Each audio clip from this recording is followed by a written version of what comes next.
Bonjour tout le monde, bienvenue sur ma chaîne. Aujourd'hui nous allons parler de l'anémie.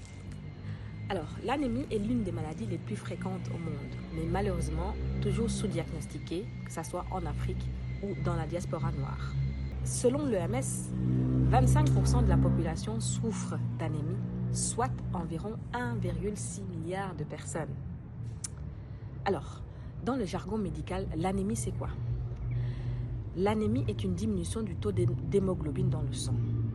L'hémoglobine étant une petite protéine essentielle aux globules rouges qui sert à transporter de l'oxygène dans tout le corps. Lorsque cette protéine vient à manquer, on va ressentir certains symptômes comme de la fatigue, de l'essoufflement. Les symptômes peuvent également varier en fonction de l'âge. Mais il y a un symptôme qui est le plus important et qui reste stable en fonction, peu importe l'âge, c'est la pâleur au niveau de la peau. La peau devient pâle lorsque le taux d'hémoglobine chute. Seulement, il est très difficile de voir chez une personne avec une peau noire si la peau est pâle ou pas.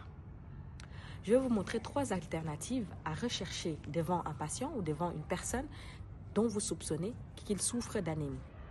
Le premier signe, c'est au niveau de la conjonctive de l'œil. Vous tirez la paupière inférieure vers le bas, un peu comme sur la photo. Normalement, chez tout le monde, cette conjonctive est rouge vif. Lorsqu'une anémie commence à s'installer, on va voir cette conjonctive commencer à s'épalir, devenir de plus en plus pâle, voire décolorée dans des cas d'anémie très sévères. Deuxième signe, c'est au niveau des paumes de main. Une personne avec une peau noire a une paume de main normalement injectée de sang, un peu rosée. Si cette paume de main devient pâle, voire jaunâtre, c'est qu'il y a une anémie plutôt sévère qui se cache en dessous. Et le dernier signe, et pas de moindre, c'est un signe plutôt fiable, c'est au niveau des gencives. Lorsque vous voyez une personne noire, normalement ses gencives sont pourpres. Chez certaines personnes, ça tire vers le noir, mais en tout cas c'est plus foncé.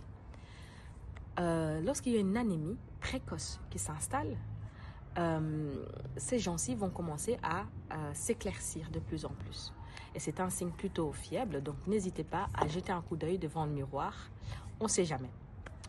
Si vous repérez un de ces signes sur vous ou sur un proche, n'hésitez pas, faites un bilan sanguin. On ne sait jamais ce qu'on peut voir. Oui, j'allais oublier le plus important. L'anémie est une maladie qui est due principalement à une carence nutritionnelle. Donc, une carence en fer, carence en vitamine B12, carence en acide folique. Il y a également d'autres causes d'anémie comme des maladies génétiques, comme des infections. Mais la principale cause d'anémie reste une carence nutritionnelle. Donc, l'anémie est une maladie qu'on peut remédier en mangeant correctement, équilibré et surtout les aliments nécessaires.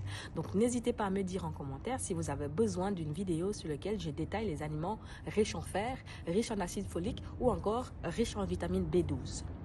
Voilà. Restez connectés parce qu'ensemble nous allons réduire l'écart. Bye!